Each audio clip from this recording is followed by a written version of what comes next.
It's just like, oh man, well, I got all my parts. Call that a win.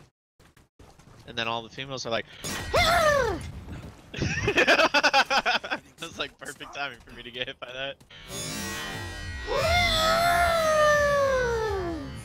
Hey there, my name is Alex, I am the Silver Mont, and this is my review of Remnant from the Ashes. I played the game via Steam on my PC. It's also available on PS4 and Xbox. A friend gifted me a copy of the game, and this review is not sponsored. So, let's get started. What is Remnant? If I had to describe it in a few words, a third-person shooter with elements from Diablo and Dark Souls. Hopefully the gameplay in this video will give you an idea of how it plays, but let's go into a little more detail. Remnant is up to 3-player co-op, drop in, drop out. And the premise of the game is you are a mysterious stranger arriving at a mysterious land in search of a mysterious tower for mysterious reasons. So the premise, at least, should be familiar to anyone who has played Dark Souls. The setting is post-apocalyptic, and whilst it initially takes place in rundown cities on Earth, you'll later move to other, more alien areas. And there are other Dark Souls elements you might recognise here too. The game has bonfires and Estus flasks with different names. If you don't play Dark Souls, this effectively means the game runs on a checkpoint system. Every time you find a large red crystal, you can teleport to and from it. There are also small crystals where you can teleport from, but not to. And these checkpoints also respawn enemies, replenish your healing items, and your ammo. You start off with just a few of these healing items, or rather, you have one healing item with charges that replenishes at bonfires or crystals, and eventually you can upgrade it to hold more charges. The game's equipment system is also very familiar to anyone who's played Dark Souls. Every weapon, every piece of armor you find in the game can be upgraded to either plus 20 or plus 10 if it's a special item, or, for those of you who've played Dark Souls, boss weapons. And your starting weapons can last you the whole game and be just as good as a sword you pick up from the end of the game. For example, the starting shotgun, I'm still using it at the end of the game because it's still great. Near the start of the game, you will pick between 3 character classes, but these only determine the equipment you're given to kick things off. Again, like Dark Souls, if you start as the Scrapper, you can still get the cultist's armor and weapons. So how is the basic gameplay? Well, you have a long gun, a sidearm, and a melee weapon. For example, I spent most of my first playthrough using a magnum revolver as my sidearm, a shotgun as my long gun, and a spear as my melee weapon. Guns can also have weapon mods equipped to them. For example, you could get a mod that lets you place down a healing aura, or a mod that lets you shoot grenades from your gun, something that lets you summon creatures to fight for you, and so on and so forth. These mods are charged up by using the weapons. There's a stamina system too. Sprinting and rolling uses stamina, but attacking with your melee weapon does not. And it's worth pointing out that, generally speaking, melee weapons don't do as much damage as guns. But that leads nicely into the next aspect to talk about: traits. What is an RPG without builds and character customization? Aside from choosing how your character looks and which weapons you'll use, you can adjust your character via their trinkets and traits. Trinkets being the 2 rings and 1 amulet you can equip.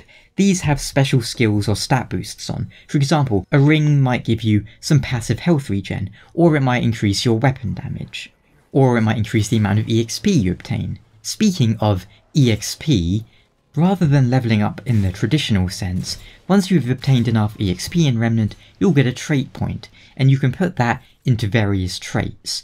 You'll start with a few, but unlock many more over the course of the game.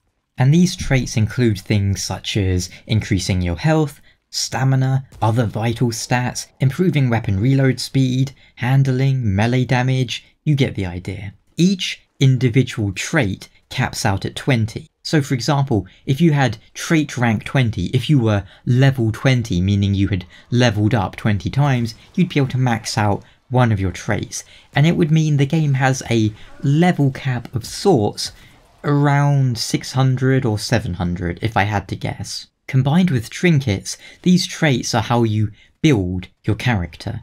An example, if you want to make a character who focuses on melee, you'd grab all your melee traits first, equip the amulet and rings that give you melee skills. It's a nice system, as it means you can alter your build effectively just by changing your gear. That's one way in how the game makes me think of Diablo. And there is an item that lets you respec and refunds all of your traits. You have to beat the game once to unlock that item, but that's not too hard to do. One thing I would love for them to patch into the game would be loadouts or gear swap macros, however you want to call it. For example, let's say I'm wearing 3 pieces of the bandit gear, along with a revolver, a crossbow, and a specific set of rings and amulets. What if I want to quickly swap to a whole different set of armor, weapons, and trinkets? I have to manually go through and swap them all. I think it would be really nice if there was just a loadout button where, say, I hit F1 and it swaps from that to another one, you know? F1 for that loadout, F2 for that loadout, and so on. Now, I could see people potentially breaking that by really quickly swapping things, but I also don't think that's a huge problem. And maybe you put like a cooldown on it or don't let you do it in combat. You know, there's a lot of ways you could work around it, but I think that would be a really nice option, because right now I have one set of sort of equipment that I like to use for just going through a level, but then when we get to a boss, I like to swap to another set. And that's one quality of life change I would really like to see put in the future. Something else that I feel is missing from the game is when you upgrade your weapons, you don't upgrade their ammo capacity, which isn't a huge issue because ammo drops are frequent and there's a fairly cheap item you can buy which replenishes all of your ammo. That said, it feels almost like an oversight that, you know, you're upgrading your weapon, making it do more damage, making it more powerful. Why can't we improve the ammo capacity as well? It doesn't need to be a huge amount, maybe just 1 extra bullet per upgrade level, or maybe 1% per upgrade level, something like that. Yeah, I think that would work. 1% more ammo capacity per upgrade level. That would mean at maximum level you either have 10% for a boss weapon or 20% for a regular weapon. So for weapons that only have like 6 shots in them, it would balance it out well. But again, it's not something crucial because of the ammo drops and the ammo items, it's just something I feel would be nice. But another thing about Remnant that reminds me of Diablo would be the level progression. Each map or world in Remnant is semi-random, with the layout differing so slightly. You'll be clearing out a map in a manner very much like Diablo, finding hidden dungeons and the like that you can enter and clear out. Likewise, which bosses or events, and by extension items, spawn in the world can be different. In my world, the first proper boss was an Ent, wherein in my friend's world it was some sort of manky looking creature that shot fireballs. So once you beat the game, you'll want to play through the game again to try and get the different bosses that you didn't get the first time. You can re-roll the campaign, start it over at any time with a new seed or different placements. That's where some of the replay value comes in, along with some sort of planned adventure mode, but I don't know the exact details on that as it's not out yet, but it sounds like it's going to let you re-roll individual areas instead of the campaign altogether. So you could keep re-rolling one specific area until it has the boss or the event that you want in it. The game's visual style is quite generic, nothing about it really stands out. Whilst the environments look nice enough, the overall visuals of the game remind me of like a 2008 era Xbox 360 game, in that everything's quite desaturated and there's a lot of drab brown environments.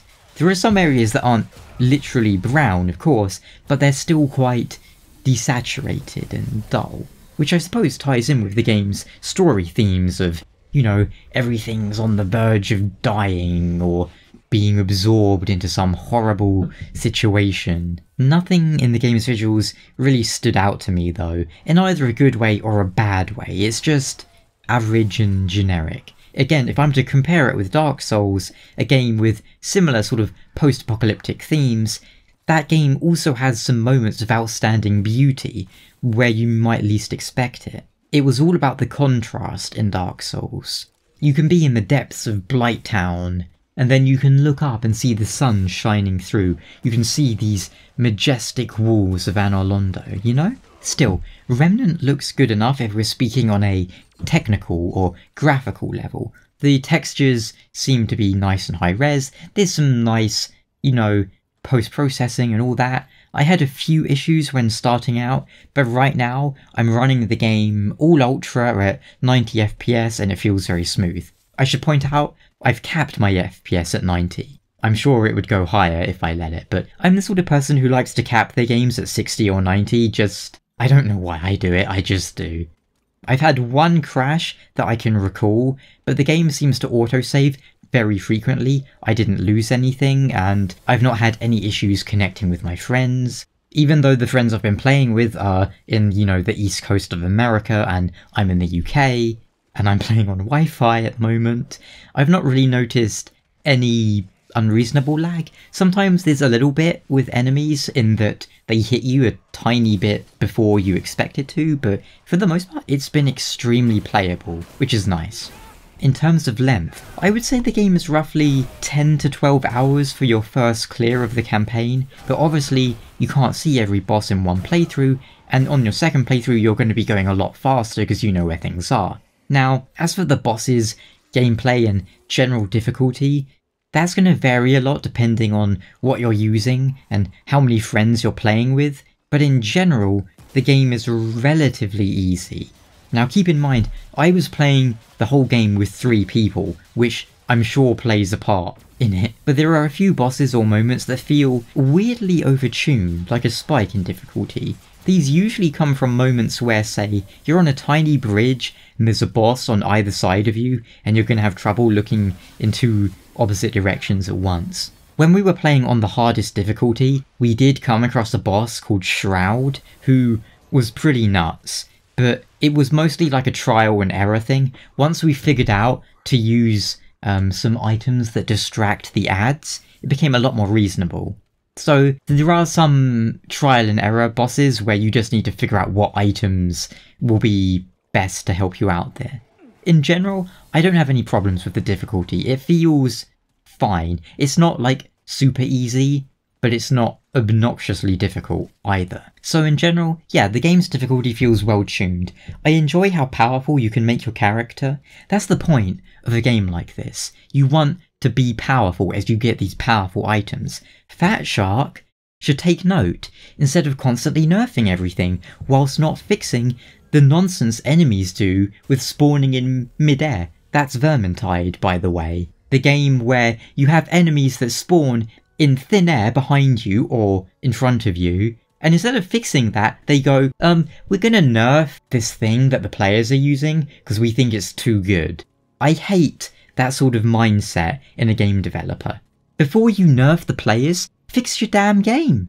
What else is there to mention though for Remnant? Well, the enemy variety. There's a lot of enemies in Remnant, which is nice. You'll get random grunts and then also elites that can spawn, that have, well, they can be a right handful, but once you figure out their gimmick, they're usually not too bad. And they drop special crystals and things that you're gonna need a lot of. Overall, I'm enjoying Remnant a lot. Even though we've beat the campaign once, I still want to keep playing it, and I want more of my friends to buy it so I can play it with them, It was a nice surprise as the game kinda came out of nowhere for me. I'd heard the name, sure. One of my friends tried it at an event a while back, but it wasn't something I really had on my radar, and I'm having a lot of fun playing it with my friends, and I'd be down if they release an expansion for it, release some more worlds, more areas and weapons and things to keep us going. More just post-launch content, maybe some sort of Kanai's Cube thing from Diablo, My personal enjoyment will also depend on how the developers approach game balance going forwards. If they're constantly going, oh, everyone's using this weapon because it's really powerful, we're gonna nerf it. For example, if you've played the game, you might know about the Bandit set, which gives you a chance to not spend one of your shots. Then if you combine that with something like the Devastator crossbow, you can just keep firing this single shot crossbow like dun dun dun dun without reloading, and it feels really good. And Vermintide had something very similar, and then they nerfed it all because they were like, you're not allowed to have fun. If they're constantly nerfing anything that's good, anything that's fun, it's going to make me lose interest in the game. Because I don't think that's how you balance a game for player enjoyment. There's nothing wrong with a player being powerful. Yeah, if the player can one-shot an entire area of enemies and, like, glitch out a boss, then sure, fix that. But for the most part, let us be powerful. Just give us more challenges to put that power against, you know? When Goku reaches Super Saiyan 4, don't take away Super Saiyan 4, just give him something stronger to fight so he needs to go Super Saiyan 5. Or Ultra Instinct, whatever. Weird tangent, I know, but hopefully you get what I'm saying there. So far, they've taken the Diablo approach of, see how powerful you can make your character, and we'll give you strong things to fight. I like that a lot more, so I can recommend Remnant for sure, especially if you have 1 or 2 friends to play it with. If you have any questions though, feel free to ask them down below in the comments, and I'll get back to you ASAP. For now, thank you so much for watching, and until next time, you take care.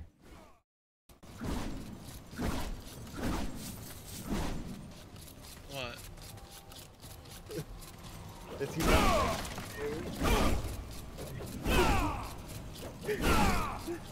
yeah, like his flail's extended and it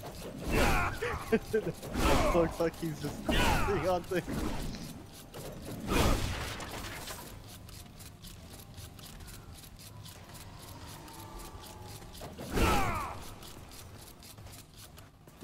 Oh, there it goes.